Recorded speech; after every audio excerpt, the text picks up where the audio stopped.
സുഹൃത്തുക്കളെ, ഞാനിപ്പോൾ നിൽക്കുന്നത് ന്യൂവർക്ക് ന്യൂജേഴ്സി ബ്രാഞ്ച് ബ്രൂക്ക് പാർക്കിലാണ്. ഇവിടെ എല്ലാ വർഷവും ചെറി ബ്ലോസം ഫെസ്റ്റിവൽ കൊണ്ടാടുന്നുണ്ട്. ഇവിടെ ഏതാണ്ട് 5200ഓളം ജാപ്പനീസ് ചെറി ബ്ലോസം ട്രീസ് വെച്ചുപിടിപ്പിച്ചിട്ടുണ്ട്. വാഷിംഗ്ടൺ DC-യിൽ ഉള്ളതിനേക്കാൾ കൂടുതൽ മരങ്ങൾ ഇവിടാണുള്ളത്. ഇത് പൂക്കുന്ന കാലം ഏപ്രിൽ ആരംഭത്തിലാണ്.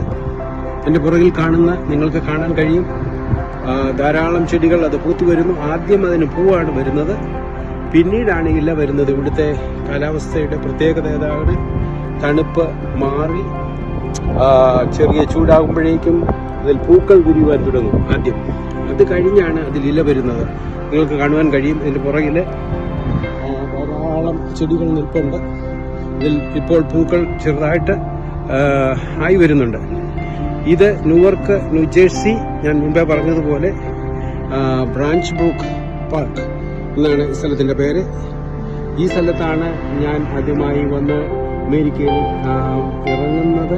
ആക്ച്വലി ന്യൂയോർക്ക് സിറ്റി JFKയിൽ വന്നിട്ടതിന് ശേഷം ഇവിടെ ഈ സ്ഥലത്താണ് കുടിയേറി പാർക്കുവാൻ ഇടയായത്. ഈ സ്ഥലം തന്നെയാണ് ഞങ്ങൾക്ക് എല്ലാ അനുഗ്രഹങ്ങൾക്കും കാരണമായി തീർന്നത്. ആത്മീയമായും ഭൗതികമായും ഉള്ള എല്ലാ അനുഗ്രഹങ്ങളും ഈ ന്യൂവർക്ക് എന്ന് പറയുന്ന പ്രദേശത്തു നിന്നാണ് ഞങ്ങൾക്ക് ലഭിക്കുവാൻ ഇടയായി തീർന്നത്. അതുകൊണ്ട് തന്നെ ഈ ദേശത്തോട് വളരെ കൂറും വളരെ അതിനുവേണ്ടി പ്രാർത്ഥിക്കുകയും, ഇത് വളരെ ക്രൈമൊക്കെ നിറഞ്ഞാടുന്ന ഒരു സിറ്റിയാണ്. എന്നാൽ ദൈവത്തിൻ്റെ സാന്നിധ്യം ഈ സ്ഥലത്ത് കൂടുതലായി പരിവർത്തിക്കുവാൻ ദൈവം ഇടയാക്കി തീർക്കണം. അതിനായിട്ട് ഇത് വീഡിയോ കാണുന്ന ക്രിസ്ത്യാനികളായ നിങ്ങൾ ഓരോരുത്തരും അതിനുവേണ്ടി പ്രാർത്ഥിക്കുകയും ദൈവത്തോട് അപേക്ഷിക്കുകയും ചെയ്യണം. നമ്മൾ താമസിക്കുന്ന സ്ഥലങ്ങളിലൊക്കെയും നമ്മൾ അനുഭവിക്കുന്നതായിട്ടുള്ള അനുഗ്രഹങ്ങൾ അത് ദൈവത്തിൻ്റെ ദാനമാണെന്ന് മനസ്സിലാക്കിക്കൊണ്ട് ദേശത്തിനു വേണ്ടി പ്രാർത്ഥിപ്പാൻ നമ്മൾ കടംപ്പെട്ടവരാണ്.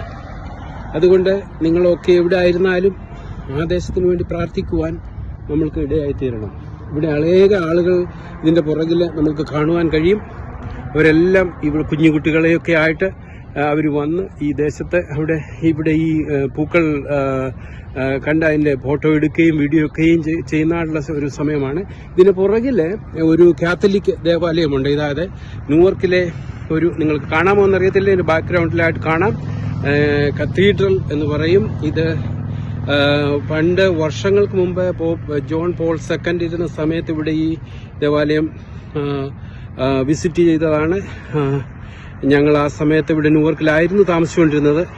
ഞാൻ പപ്പ മൊബൈലിൽ അദ്ദേഹം പോയ സമയത്ത് ഞങ്ങൾ മോനുമായി വന്ന് അത് കാണുവാനൊക്കെയും ഇടയായ സംരംഭങ്ങൾ ഞാനിപ്പോൾ ഓർക്കുന്നു. വീണ്ടും ഇത് ന്യൂവർക്ക് ന്യൂജേഴ്സി വളരെ മനോഹരമായിട്ടുള്ള ഒരു സ്ഥലമാണ്. പ്രകൃതി ഭംഗിയുള്ള ഒരു സ്ഥലം തന്നെ. പുറകിൽ നിങ്ങൾ കാണാൻ കഴിയും ചെറിയ തടാകം പോലെ.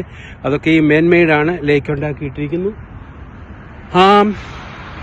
ഇതിനെപ്പറ്റി കൂടുതലായി പറഞ്ഞു കഴിഞ്ഞാൽ എല്ലാ വർഷവും ആയിരക്കണക്കിന് ആളുകൾ ഇവിടെ വന്ന് ഇത് കാണുകയും ഈ ഫെസ്റ്റിവല് ആഘോഷിക്കുകയും ചെയ്യുന്നു. ഇവിടെ 2 തരത്തിലുള്ള പൂക്കളാണ് വിരിയുന്നത്. അതായത് പിങ്ക് കളറിലുള്ളതും വൈറ്റ് കളറിലുള്ളതും. ഈ പാർക്ക് ആദ്യമായി അഡോപ്റ്റ് ചെയ്തത് pink and white hue 1927 adopt ചെയ്തു. Caroline Bamberger Fuld donated 2000 cherry blossom trees ഈ SS കൗണ്ടി, ഇത് ഈ ന്യൂയോർക്ക് ഇരിക്കുന്നത് SS കൗണ്ടിയിലാണ്. പാർക്ക് സിസ്റ്റത്തിന് തൻ്റെ ഓർമ്മയ്ക്ക് വേണ്ടി തൻ്റെ ഹസ്ബൻഡ്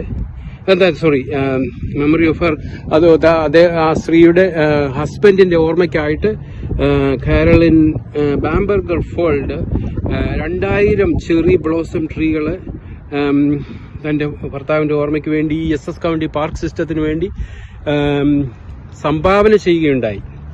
അങ്ങനെ വെച്ച് പിടിപ്പിച്ച മരങ്ങളാണ്. ഇപ്പോൾ ഏകദേശം 5200ഓളം ജാപ്പനീസ് ചെറി ബ്ലോസം ട്രീകൾ ഇവിടെ ഉണ്ട്. വളരെ ഭംഗിയുള്ള ഇതാണ്. ഇതിൻ്റെ ഫുൾ ബ്ലോൺ ചെയ്ത് കഴിയുമ്പോഴേക്ക് വളരെ ഭംഗിയാണ്. വെള്ളയും പിങ്ക് കളറും നിറഞ്ഞായിട്ടുള്ള ചെറിയാണ് ഇവിടെ കൂടുതലായിട്ടുള്ളത്.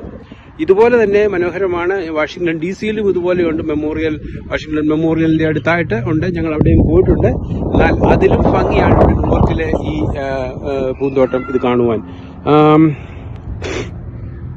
ഇത്രയും പറഞ്ഞുകൊണ്ട് ഞാൻ എൻ്റെ വാക്കുകൾ നിർത്തുന്നു. ഇനിയും വീണ്ടും ഒരു വീഡിയോ ആയിട്ട് കണ്ടുമുട്ടാം. ദൈവം നിങ്ങളെ ഓരോരുത്തരെയും അനുഗ്രഹിക്കട്ടെ. നന്ദി, നമസ്കാരം.